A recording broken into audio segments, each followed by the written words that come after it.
Baiklah rekan-rekan semuanya, kita mulai diskusinya tentang LPG, bagaimana itu diproduksi, distribusikan, dan properti fisiknya. Capaian pembelajaran pada pertemuan kali ini bahwa kita semua nanti di akhir pertemuan ini harus mampu menjelaskan dan mengidentifikasi karakteristik kunci dan properti fisik LPG sebagai bahan bakar alternatif untuk kendaraan. Yang kedua, kita semua harus mampu membuat analisis tentang interchangeability fuel, kemampuan berpindah bahan bakar dengan menggunakan salah satu metode yang disebut dengan WOBE Index. Baik, kita akan mulai diskusinya. Ini adalah table of content atau sub capaian yang akan kita bahas di pertemuan kali ini. Yang pertama tentang sekilas tentang LPG, kemudian yang kedua bagaimana LPG itu didistribusikan, yang ketiga tentang karakteristik kunci, yang keempat tentang properti fisik, dan yang kelima studi kasus. Yang pertama kita akan coba sedikit review apa itu LPG, bahwa LPG ternyata nih rekan-rekan semuanya telah menjadi bahan bakar alternatif pengganti bahan bakar minyak atau konvensional, dalam hal ini adalah gasolin, yang mengambil peran penting di sektor otomotif dunia. Di Eropa dan di beberapa negara, LPG yang secara khusus digunakan untuk bahan bakar kendaraan itu disebut dengan autogas, seperti di Australia misalnya. Sementara di beberapa negara lain itu dikenal dengan LP gas atau GPL. Nah, sedangkan di Indonesia sendiri, LPG yang khusus untuk sektor transportasi itu diberi nama liquefied gas vehicle atau LGV, atau lebih umum lagi itu dikenal dengan Vigas. Jadi kalau ada SPBU, ada tulisannya Vigas, itu artinya SPBU tersebut menjual LPG yang dikhususkan untuk bahan bakar. Mereka sudah menyediakan dispenser khusus, kemudian ada nipronnya yang digunakan untuk memasukkan LPG dari tangki induk, tangki di SPBU ke tangki kendaraan LPG. Dan selanjutnya bahwa LPG itu nama generik ya untuk campuran hidrokarbon yang berubah fasa, yang mampu berubah fasa dari gas ke cair ketika dikompresi pada tekanan sedang antara 5 sampai 12 bar. Nah, komposisi kimia LPG itu bervariasi seperti kita jelaskan di kuliah kita pertemuan kemarin, tetapi umumnya itu adalah campuran utamanya adalah propana C3H8 dan butana C4H10, serta mengandung hidrokarbon ringan lain dalam jumlah yang kecil, kurang dari 10%-nya, misalnya adalah etana ya Ce2H6 dan pentana C5H12. Etana lebih ringan dari propana dan pentana lebih berat dari butana. Maka kalau kita lihat properti fisiknya, ini adalah ikatan atom dari propana atau propan. Ini ada 3 karbon C3H8, berarti hidrogennya ada 8, sedangkan butan di C-nya ada 4 dan hanya ada 10. Maka kalau kita bandingkan head to head satu persatu antara propana dan butana, rumus kimianya C3H8 untuk propana dan C4H10 untuk butana. Ingat, C3H8 untuk propana dan C4H10 untuk butana. Lalu berat molekulnya 44 untuk propana dan 58 untuk butana. Karena lebih berat daripada propana. Lalu spesifik gravity-nya atau berat spesifiknya hampir rata-rata ya setengah kilo ya per liter. Tetapi propan lebih ringan, 0,510 kg per liter, sedangkan propana adalah 0,580 kg per liter. Nah, yang menarik ini rekan-rekan semuanya adalah di titik didih atau boiling point-nya. Propana itu jauh lebih rendah, minus 43, atau ada juga yang standar lain itu minus 4,4 derajat Celcius. Sedangkan butana itu hanya minus setengah derajat Celcius. Nah, kita lihat sekarang di lower heating value-nya. Kalau propana itu 11 kilokalori per kilogram dan butana 10,9. Ya hampir sama lah. Hampir sama antara propana dan butana. Sedangkan titik nyalanya 510 di udara, 510 derajat Celcius di udara, sedangkan butananya 490, jadi lebih mudah terbakar tanah sebenarnya daripada butana. Lalu limit pengapiannya dalam persen volumenya, kalau propana itu 2,1 sampai 9,5, sedangkan butana itu memiliki flammability limit yang sedikit lebih rendah daripada propan, yaitu 1,5 sampai dengan 8,5 persen secara volume di udara. Lalu kecepatan pembakarannya 32 cm per sekon di udara dan butana 32 sama. Inilah karena karakteristik hampir sama ini kemudian propana dan butana itu dicampur sebagai bahan bakar yang kemudian disebut dengan LPG. Meskipun ada sisa lain seperti etana dan tapi jumlahnya kecil. Lalu kita akan review bagaimana LPG itu diproduksi. Sebenarnya secara umum ada dua cara memproduksi LPG. Yang pertama itu disebut dengan LPG lapangan atau field LPG, yang kedua itu LPG kilang atau refinery LPG. Nah, bensin, diesel, kerosin, LPG itu adalah bahan bakar yang berasal dari minyak mentah secara umum ya, atau crude oil yang sebelum diolah melalui proses refinery. Sebenarnya crude oil itu hampir nggak ada gunanya. Nggak bisa crude oil itu dibakar begitu saja, nggak bisa. Lalu crude oil itu disuling menjadi beberapa fraksi bahan bakar dan material lain. Ini adalah dapur penyulingan, ilustrasi dapur penyulingan yang paling ringan itu menghasilkan LPG. Lalu di bawahnya lagi menghasilkan gasolin atau bensin, dan di bawahnya lagi menghasilkan kerosin atau jet fuel. Lalu turun lagi ada diesel fuel, turun lagi menjadi aviation fuel, kemudian turun lagi heavy gas oil ya. Ini menjadi motor gasolin, jet fuel, diesel fuel di sini, dan yang terakhir ada industrial fuel. Ini adalah sekilas tentang bagaimana proses refinery di kilang untuk menghasilkan LPG. Jadi LPG letaknya di atas paling ringan. Lalu kita akan coba review tentang bagaimana LPG itu didistribusikan. Dari kilang, ini letaknya di sini. Kilang bisa onshore, bisa offshore ya. Bisa itu kilang lepas pantai, bisa itu kilang daratan.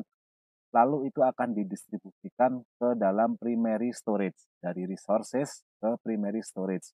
Biasanya di bawah tanah, tangki pendam di bawah tanah. Lalu dari sini akan dipindahkan ke secondary storage. Nah, secondary storage itu sudah merupakan tangki-tangki di atas tanah. Lalu dari sini bisa ditransmisikan melalui kereta, melalui tangki, truk tangki besar, lalu bisa juga melalui jaringan pipa.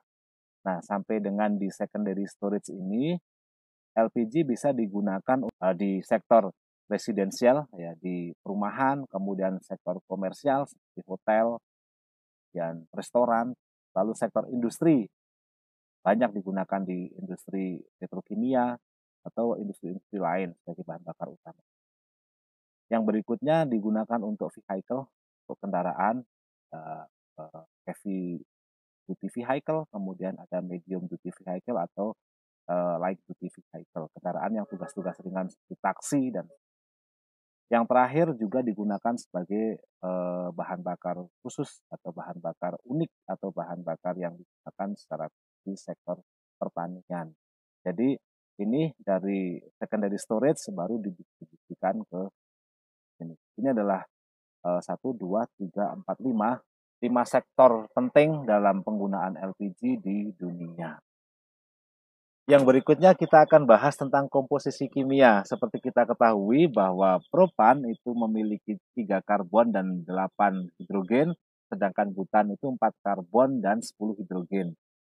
Nah, seperti halnya bensin dan solar, yang dimaksud solar di sini adalah diesel, LPG, butana dan propana itu masuk dalam rumpun hidrokarbon.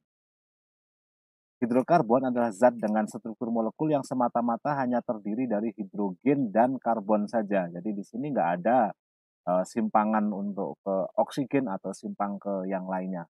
Murni di sini hanya semua hidrogen itu memiliki hubungan dengan karbon, karbon, dan hidrogen ke karbon. Lalu bahwa butana dan propana ini memiliki struktur kimia yang berbeda, ya jelas kan. Sedangkan butana memiliki kandungan karbon atau karbon konten yang lebih besar daripada. Mari kita cek bahwa butana karbonnya 4, sedangkan propana karbonnya 3. Masing-masing hidrogen memiliki hubungan dengan karbon baik di propana dan butana. Itulah yang disebut dengan hidrokarbon. Lalu kita akan coba review tentang kandungan energi. Sebenarnya LPG dengan bensin ini lebih besar mana sih kandungan energinya, gitu kan? Mari kita cek satu-satu faktanya.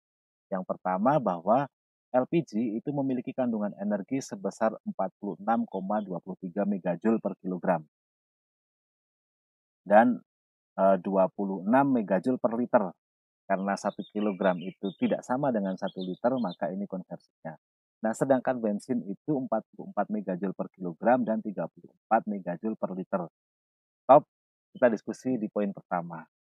Bahwa secara massa, secara berat, hampir berimbang dan bahkan lebih tinggi LPG kandungan energinya. Tetapi secara volume, itu lebih besar bensin. Nah, ini akan menjadi diskusi menarik mengapa tangki LPG untuk kandungan energi konten yang sama itu menjadi lebih besar daripada tangki. Ini perbandingannya, penjelasannya di bawahnya. Dibandingkan dengan bensin, LPG memiliki kandungan energi persatuan massa relatif tinggi, tetapi kandungan energi persatuan volumenya menjadi lebih rendah daripada bensin. Hal ini yang membuat volume LPG dalam fase cair itu lebih besar dari bensin sekitar 15 sampai dengan 20%. Berarti untuk mengangkut kandungan energi yang sama, tangki LPG itu harus 20% lebih besar daripada tangki bensin.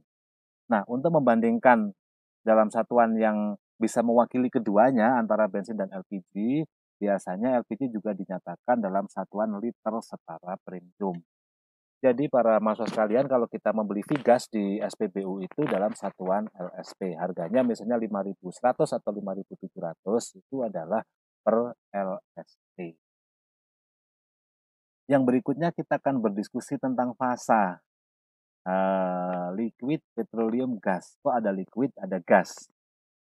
Yuk kita bahas satu persatu apa itu pada saat fasanya gas dan bagaimana pada saat itu fasanya cair. Nah, dalam kondisi atmosfer seperti sekarang ini, kondisi atmosfer dibiarkan tanpa tekanan, itu LPG akan berbentuk gas, dia berbentuk vapor atau uap. Nah, volume LPG dalam bentuk cair ini jauh lebih kecil dibandingkan dalam bentuk gas untuk ukuran massa yang sama. Pada saat dia dikompresikan, LPG itu, dia akan membentuk satu liquid untuk cairan yang volumenya sangat kecil. Ya. Untuk memungkinkan terjadinya ekspansi panas atau lebih ngetrennya disebut dengan thermal expansion dari cairan yang dikandungnya, maka tabung LPG itu tidak diisi secara penuh. Kalau kita lihat tabung LPG kecil misalnya, tabung LPG yang kemasan 3 kilogram isi, itu kita bisa goncangkan dan kelihatan bahwa volume cairannya tidak penuh. Maka volume sisa sebesar 15% sampai dengan 20% ini berfungsi sebagai ruang kompensasi penambahan volume akibat kenaikan temperatur dan tekanan. Mari kita lihat ilustrasi di bawah ini. Ketika LPG itu diisi 80% dan tekanan 6 bar, itu posisinya seperti ini. Nah, 15 derajat.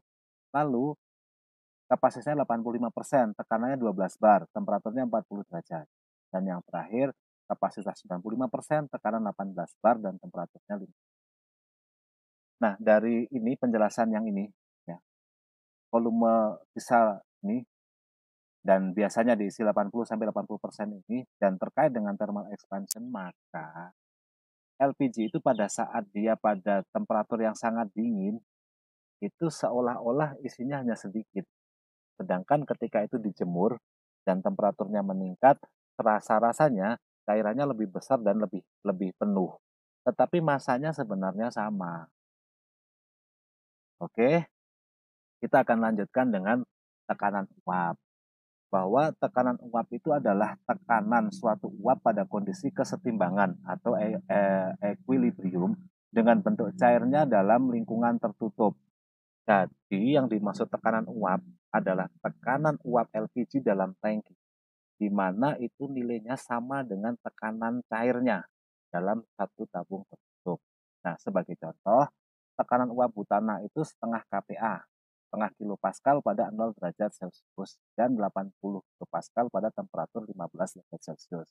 Sedangkan tekanan uap propana 400 kilopascal pada 0 derajat Celcius dan 600 kilopascal pada temperatur 15 derajat Celcius. Berarti ketika propana dan butana itu dicampur dalam satu tabung tangki, itu memiliki tekanan uap yang berbeda. Nah, ini menarik. Mari kita imajinasikan pada saat tabung itu kemudian dibuka nipelnya, kemudian keluar LPG, keluar ke lingkungan, apa yang paling mungkin keluar dulu? Apakah propana, apakah butana, apakah campuran dari keduanya secara merata? Pada saat ini kondisinya uap ya, eee, nepelnya di atas, kemudian dibiarkan keluar. Maka dengan teori ini, pada saat awal-awal adalah propana yang akan keluar lebih dulu daripada butana. Oleh karena itu, pada kendaraan itu, di sini ada, selang yang menjulur ke bawah, supaya untuk memastikan bahwa yang keluar dari tangki itu dalam bentuk cair. Sehingga campuran propana dan butana itu selalu dalam kondisi yang, campuran stabil. Kalau nepelnya ditaruh di atas dan tidak ada, selang yang menjulur ke bawah, maka yang keluar dulu adalah propana dan yang bagian akhir baru butana. Nah, ini nanti mesinnya menjadi tidak stabil karena propana dan butana memiliki sedikit karakteristik yang berbeda. Nah, yang ketiga, di sini tekanan LPG dalam tabung itu meningkat dengan naiknya temperatur. Dengan demikian akan dihasilkan variasi volume yang besar dalam fasa cair. Tadi sudah kita singgung bahwa dalam masa yang sama ketika tabung LPG itu diletakkan di daerah dingin, dengan di daerah panas, serasanya itu ruang udara di atas cairannya itu berbeda. Ya memang berbeda karena pengaruh temperatur. Tetapi masanya. Karena itu, jika tabung benar-benar dipenuhi dengan LPG dalam fasa cair akan menciptakan situasi bahaya dan berpotensi terjadi ledakan. Ya, tidak boleh mengisi tabung LPG itu semuanya dalam bentuk liquid karena tidak ada ruang ekspansi panas. Sehingga semua tabung LPG pasti hanya diisi antara 80% sampai dengan 80% volume cairnya. 20% sampai 15% sisanya adalah kompensasi untuk thermal expansion, untuk mengembang kemudian menyusut karena faktor temperatur. Karena kan temperatur ini menghasilkan peningkatan tekanan yang pesat. Nah, ini tadi udah kita bahas bahwa hanya 80 sampai 80% dari total volume yang ada di dalam tabung itu diisi oleh LPG cair. Selanjutnya kita akan berdiskusi tentang titik didih atau boiling point. Apa itu titik didih atau boiling point? Mari kita lihat di sisi sebelah kanan gambar ini. Yang disebut boiling point adalah titik atau temperatur di mana cairan itu berubah fasa dari kondisi cair ke kondisi gas. Berarti titiknya adalah satu titik di mana cairan itu berubah dari cair ke gas. Titik didih adalah temperatur di mana satu zat berubah dari fasa cair menjadi gas. Butana dan propana sebagai pembentuk LPG komersial campuran begitu memiliki titik didih yang sangat rendah dan berbentuk uap dalam kondisi atmosfer. Kecuali kita bisa melihat butana cair dan propana cair itu ketika temperatur lingkungannya sangat dingin, mungkin di bawah minus 60 derajat ya. Itu baru kita lihat oh LPG itu sebagai cairan tanpa ditekan. Propana itu akan mencair pada minus 43 derajat Celcius, sedangkan butana akan mencair pada temperatur sedikit di bawah 60 derajat Celcius atmosferik. Pada suatu wilayah dengan kondisi lingkungan yang sangat dingin, LPG dengan proporsi campuran propana itu lebih tinggi. Ini diaplikasikan untuk mendukung sifat gasifikasinya. Kalau temperaturnya ekstrim di negara-negara 4 musim, di mana di situ terjadi musim dingin yang temperaturnya ekstrim di bawah 0 derajat, maka LPG komersialnya harus full propan. Tidak bisa dicampur dengan butan, karena butannya nanti nggak bisa nguap. Nah, perbedaan iklim yang besar dari satu negara dengan negara yang lain membuat proporsi yang berbeda antara propan dan butan agar memberikan hasil pembakaran yang baik di segala kondisi yang LPG di satu negara, misalnya di Norwegia atau di Jerman, pada saat dia musim dingin itu diubah komposisinya. Nah, berbeda pada saat dia di Nah, kalau di tropical country seperti di Indonesia, di bagian besar daratan di Afrika, kemudian di Brasil, itu memungkinkan untuk membuat campuran LPG yang stabil, yang sama di sepanjang tahun karena tidak terpengaruh oleh daya. Yang berikutnya karakteristik kunci dari LPG itu adalah panas laten, di mana panas laten dari suatu jenis bahan bakar cair adalah jumlah panas yang dibutuhkan untuk memungkinkan terjadinya penguapan. Jumlah panas laten ini, besarnya panas laten ini jauh lebih besar daripada panas sensibel atau kalor sensibel. Nilai kalor laten merupakan data penting selama desain sistem vaporizer. Jadi, pada saat kita mendesain vaporizer LPG untuk memasukkan LPG ke dalam mobil, itu harus didesain. Ada rongga-rongga di dalamnya digunakan untuk mengalirkan coolant, air pendingin. Namanya air pendingin, tetapi temperaturnya tinggi, 80 derajat sampai 90 derajat Celcius.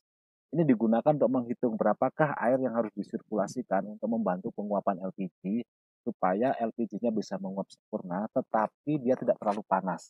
Karena begitu LPG uapnya ini terlalu panas, dia akan mengurangi efisiensi volumetrik di dalam sistem intake sebuah mesin.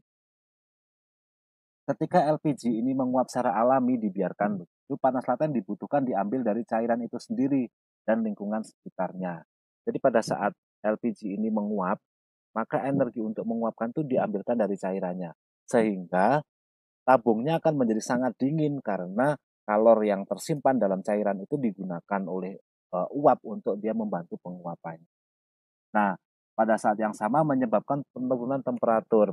Kita bisa lihatlah tangki-tangki LPG atau tabung-tabung LPG yang nipelnya di atas itu ketika dipakai dengan laju aliran massa yang besar, dia akan sangat dingin dan ada terbentuk namanya ice formation layer atau lapisan es tipis di dalam tabung LPG itu.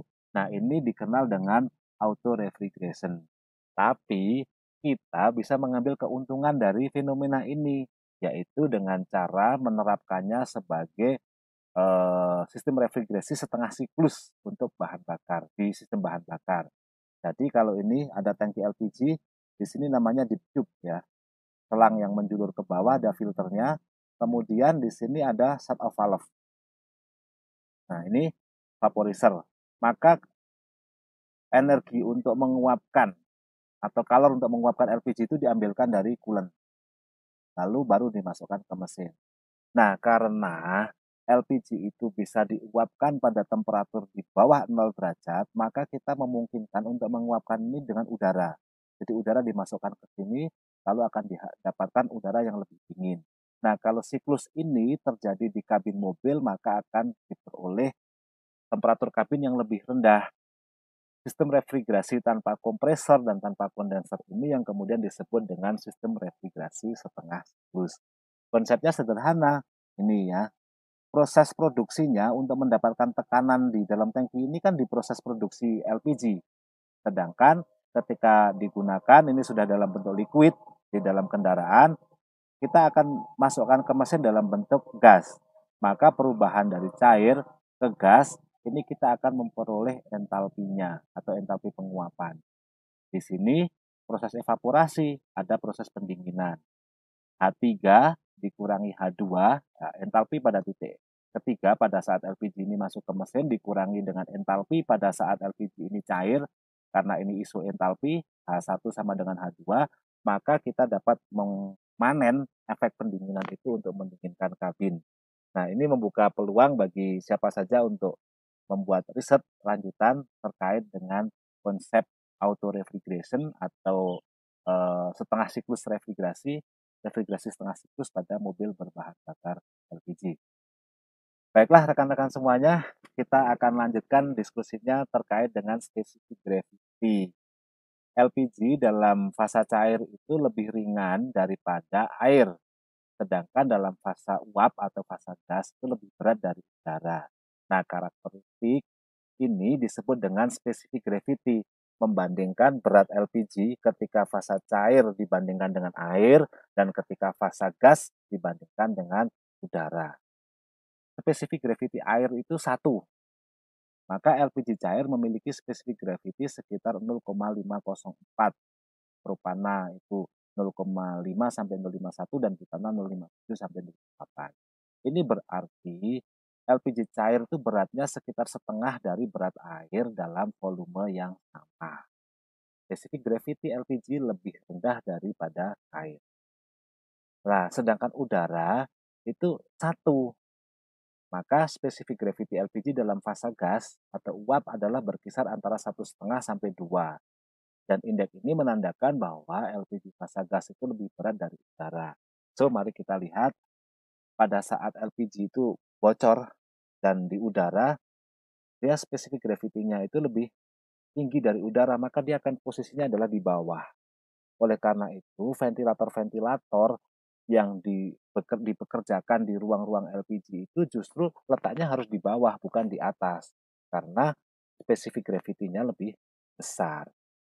Jadi kalau kita lihat bengkel-bengkel mobil di negara-negara yang sudah mengaplikasikan LPG, maka di bagian bawah itu harus ada ventilator-ventilator untuk memitigasi terjadinya kebocoran dan itu akan dilepas atau dibuang ke lingkungan. Kalau ventilatornya di atas, nah, akan mengganggu karena spesifik gravity-nya itu ternyata LPG lebih besar daripada. Itulah kita sekarang tahu mengapa di sistem produksi LPG ventilatornya justru di bawah karena untuk memitigasi ketika terjadi kebocoran. Baik, selanjutnya kita akan bicara tentang dinamika LPG di dalam tabung. Seperti kita ketahui bahwa LPG dalam tabung itu selalu di atas adalah gas dan di bawah adalah cair.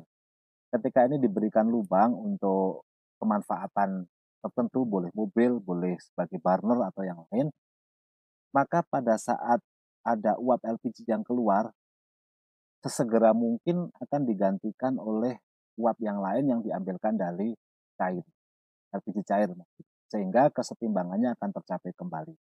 Di sini penjelasannya, jika sebagian kecil LPG keluar dari tabung, tekanan dalam tabung itu akan berkurang sementara. Hal ini menyebabkan LPG cair mendidih dan menghasilkan uap untuk mengisi ruang di atas cairan. Penguapan akan terus berlanjut sampai keadaan kesetimbangannya tercapai. Yang selanjutnya, ketika cairan ditambahkan ke tabung, cairan LPG maksudnya, maka akan mengisi ruang sisa dan meningkatkan tekanan di dalam tabung. Nah, sebagai akibat kenaikan tekanan, uap LPG kemudian berangsur mulai berkondensasi ke dalam cairan untuk mengembalikan kesetimbangan pada temperatur tersebut. Pada saat terus ditambahkan, dia tekanannya akan meningkat.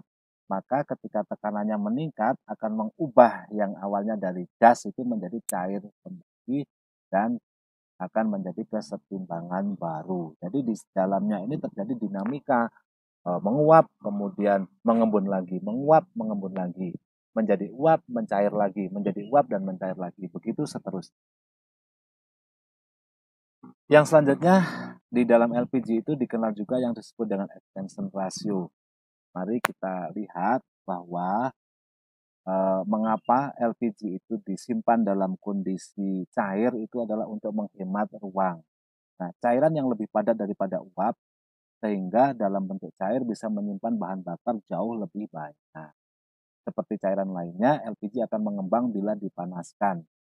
Yang menarik ini datanya, LPG itu mengembang sekitar 1% untuk setiap kenaikan temperatur 6 derajat Celcius. Maka ketika dilepas ke udara, ini satu LPG cair yang volumenya segini, dia akan menjadi 72 kali lipat volumenya di dalam udara. Berikutnya, properti penting LPG sebagai bahan bakar adalah tentang flammability limit, bahwa campuran LPG dan udara itu dapat terbakar dalam rentang konsentrasi tertentu yang dikenal dengan flammability ring.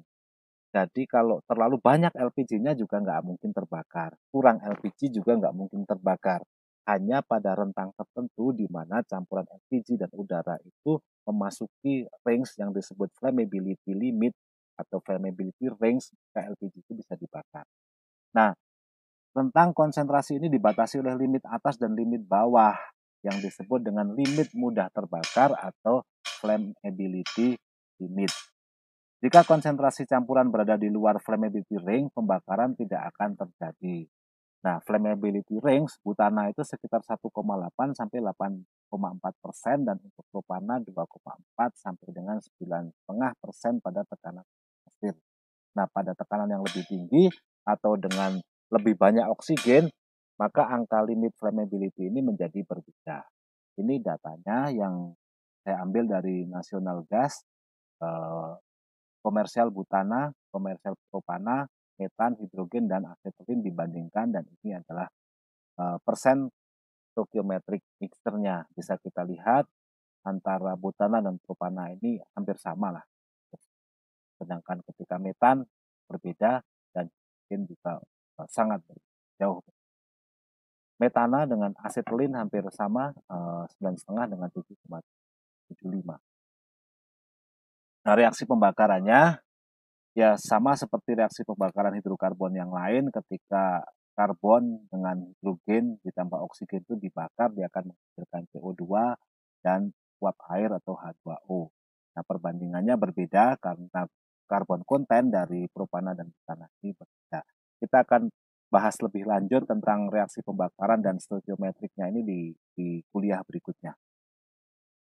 Sekarang kita masuk ke case study, interchangeability fuel. Problemnya, kan kandungan energi antara propan dan butan itu berbeda, walaupun sedikit berbeda. Yang dimaksud dengan higher heating value-nya, yaitu 50,33 megajoule per kilogram untuk propana dan 49,15 megajoule per kilogram untuk butana. Nah, sekarang tadi kita kan pelajari bersama bahwa di satu negara atau di satu proses produksi LPG tertentu itu bisa saja hanya full propan dan bisa saja 70% propan 30 butan atau 50% propan 50 butan. Pertanyaannya, kalau sebuah mobil itu hari ini diisi dengan propan full dan converter kitnya itu disetting pada kondisi terbaik dengan menggunakan propan full. Lalu hari berikutnya diisi dengan LPG campurannya misalnya 70% butan dan 30% propan. Nah, apakah itu akan berpengaruh pada kinerja mesin? Nah, mari kita cek dengan metode WOB Index. Nah, WOB Index adalah sebuah indikator untuk mengetahui pengaruh perubahan komposisi LPG terhadap energi yang dikirim ke ruang bakar. Ada aturannya. Ketika WOB Index ini kurang dari 5%, ini menunjukkan bahwa perubahan dalam komposisi LPG itu tidak terpengaruh atau tidak berpengaruh signifikan pada pembakaran. Tapi kalau lebih dari 5%, maka mereka akan mengganggu atau menuntut perubahan penyetelan converter kit ulang supaya mendapatkan kinerja yang terbaik. Rumusnya bahwa WOB Index adalah higher heating value HHV dibagi dengan akar dari spesifik gravity-nya. Maka pertama kita harus lihat perhitungan spesifik gravity. Contohnya ini ya, kalau mass fraction butan terhadap propan itu misalnya butannya 0% dan propan 100%, yang paling bawah itu adalah butan 100% dan propan 0%, maka akan terjadi perubahan densitas. Nah, ternyata spesifik gravity-nya ini juga berubah dari 0,494 menjadi 0,574. Ini perubahannya lumayan ya, dari 0,494 menjadi 0,574. Lalu kalau kita hitung dengan WOB Index, di mana IW-nya sama dengan HHV dibagi dengan akar spesifik gravity-nya, dengan mass fraction yang sama akan diketemukan. Butan 0% dan propan 100% itu WOB Index-nya adalah WOB Index-nya adalah 71,63%. Kita cek kembali untuk butan 0% dan propan 100% itu WOB Index-nya adalah 71,632. Kalau dibalik, butannya 100% dan propannya 0%, maka WOB Index-nya 64,85. Mari kita lihat dari diagram ini, di mana pada kurva atau garis yang horizontal ini menunjukkan fraksi propan terhadap butan dan yang vertikal itu sensitivitas WB indeksnya. Saya akan mulai dari yang garis warna hitam, yang kurva hitam. Ini menggambarkan ketika satu mobil LPG itu disetting pada konsumsi 100% propan. Maka ketika dia berubah bahan bakar pada penggunaan LPG 50% propan, 50% butan, dan di bawahnya, artinya bahwa butannya lebih banyak, maka diperlukan penyetelan ulang terhadap konverter kit. Nah, yang merah ketika sebuah mesin itu disetting pada 70% propan dan 30% butan, maka pada saat dia diberikan konsumsi 100% propan tidak masalah. Tetapi ketika butannya itu 80% dan propannya hanya 20%, maka diperlukan lagi penyetelan mesin. Nah, yang atas ini kurva hijau, ini ketika suatu mesin mobil disetting pada 50% propan dan 50% butan. Dia lebih tahan terhadap perubahan jenis bahan bakar. Karena di sepanjang rentang 0 sampai 100% ini dia mampu untuk tidak menyentuh angka 5%. Jadi kita lihat di sini adalah cara ngitungnya 5% ke atas dan 5% ke bawah dari perubahan WB index. Nah, di sini menarik, ternyata ketika mobil itu disetting pada 50% propan, 50% butan, itu dia mampu untuk menerima perubahan komposisi LPG baik 70% propan, 30% butan maupun komposisi yang lainnya. Nah, di sini saya sudah coba buatkan tabel pengaruh perubahan WB indeks terhadap performa mesin. Kalau ini tiga tabel ya. Yang pertama ini perubahan IW dari 100% propan dan 0 butan. Yang tengah itu 70% propan, 30% butan, dan yang belakang yang di sini adalah 50% propan, 50% butan. Ternyata kalau suatu mobil itu disetting pada full 100% propan, dia pada saat menggunakan LPG yang banyak butannya itu perlu penyetelan ulang. Yang 70%, 30% dia lebih rentangnya lebih tinggi dari 100 sampai dengan 20, dan yang 50% ini juga lebih tinggi. Jadi sampai 90% semuanya di butan itu masih. Tapi kalau full propan itu perlu penyetelan ulang. Jadi intinya para rekan-rekan semuanya, mesin-mesin menggunakan bahan bakar LPG itu dia harus disetting ulang ketika terjadi perubahan komposisi LPG antara propan dan butan di sisi inputnya, di sisi produksinya. Nah, tapi ada rentang tertentu antara 5% ke atas ke bawah itu dapat diterima. Jadi meskipun berubah, tetapi perubahannya itu masih dalam rentang WB index yang diterima sebagai interchangeability fuel atau kemampuan berpindah bahan bakar itu sih tadi kan. Menarik kan di sini ternyata kita tahu bahwa tidak bisa nih men-setting mesin atau mesin dengan settingan yang full propan tiba-tiba digantikan full butan, lalu kita start kok jadi berbeda, emisinya berbeda, perilaku mesinnya berbeda, ya berbeda karena WB indeksnya berbeda.